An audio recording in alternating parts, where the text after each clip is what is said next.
The elevator doors closed with a metallic sigh, and I gripped the handle of my briefcase like it was the last anchor to my sanity. My phone buzzed insistently in my pocket. 3 missed calls from HR, a single unread email from the CEO's office.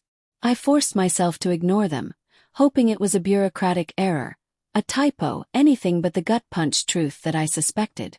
When the doors opened to the top floor, the atmosphere was thick, almost oppressive. The plush carpets that usually screamed corporate prestige now felt like a velvet coffin. I could see her before anyone else, the CEO's wife Caroline, perched on the arm of a leather chair as if the office was her throne. Her smile was warm, almost sympathetic, but her eyes were sharp, predatory. "Ah, there you are," she said, her tone honeyed with authority. "We need to talk." My stomach lurched. I had spent the past year building what I thought was unshakable trust in this company. My $87,000 performance bonus was supposed to be delivered tomorrow. I had plans, dreams meticulously sketched into budgets and spreadsheets.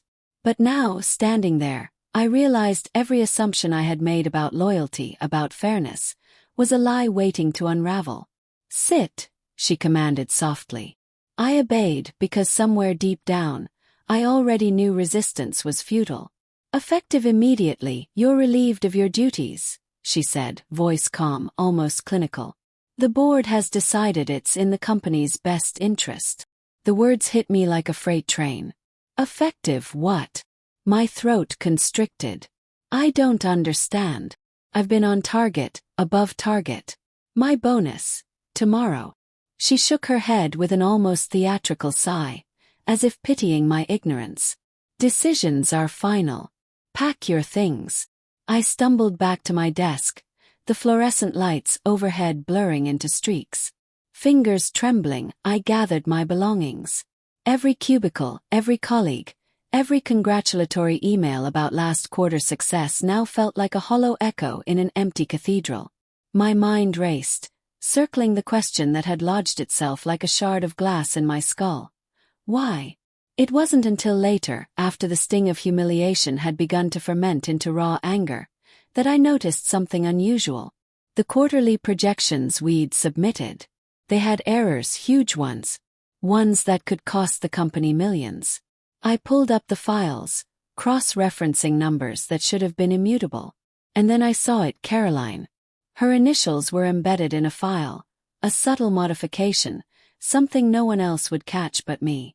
A deliberate misstep, hidden behind a veneer of legitimate corrections. Betrayal isn't immediate. It sneaks in. It festers in tiny inconsistencies. An offhand comment in the break room, a misaligned document, a subtle hesitation when someone meets your eyes. And Caroline, who I had trusted, who had vouched for me to the board, had orchestrated it. My firing wasn't about performance. It was about silencing someone who might have uncovered the truth. I confronted the CFO first, who initially recoiled at my accusations. But the evidence was irrefutable. Her edits alone had created a chain reaction, a cascade of errors that, if acted upon, would cost the company $40 million. I don't know what she was thinking, he muttered finally, voice tight with guilt and fear. It's insane. I felt a surge of vindication, but it didn't soothe the betrayal. Anger churned in me, hot and corrosive. Caroline had weaponized my loyalty, manipulated my trust for reasons I couldn't yet fathom. And the company. It was only beginning to see the consequences. Weeks passed. Meetings were called.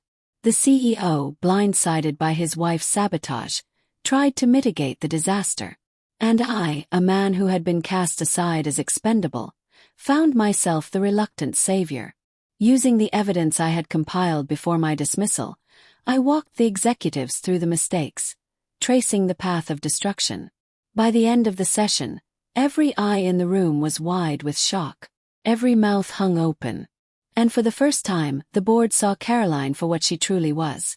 A woman whose personal vendettas had eclipsed professional ethics, and whose actions now threatened to bring the entire company to its knees. Caroline, of course, smiled as if nothing had happened. But the CEO's glare, finally truly seeing her, was a blade sharper than any I had imagined. "You misjudged loyalty," he said quietly, but with lethal precision. "And it cost you. Vindication tastes bitter." I got my bonus eventually, retroactively, with apologies that were far too little, far too late. But money couldn't compensate for the humiliation, the sleepless nights, the gnawing knowledge that someone I trusted had wielded betrayal like a scalpel, cutting me out of the picture for her own purposes.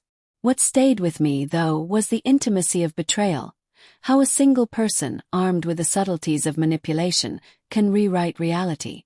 Caroline hadn't just fired me. She had rewritten the rules of trust, left me questioning every smile, every gesture of kindness I had ever received in that building.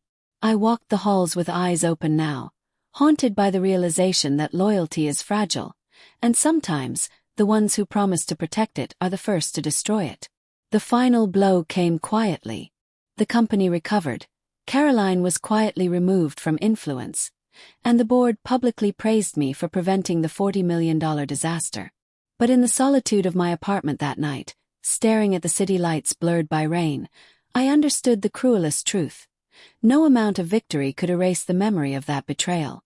It lingered, a shadow stitched into my understanding of trust and power, an eternal echo of the day I was fired by the CEO's wife, only to see her sabotage unravel spectacularly before my eyes.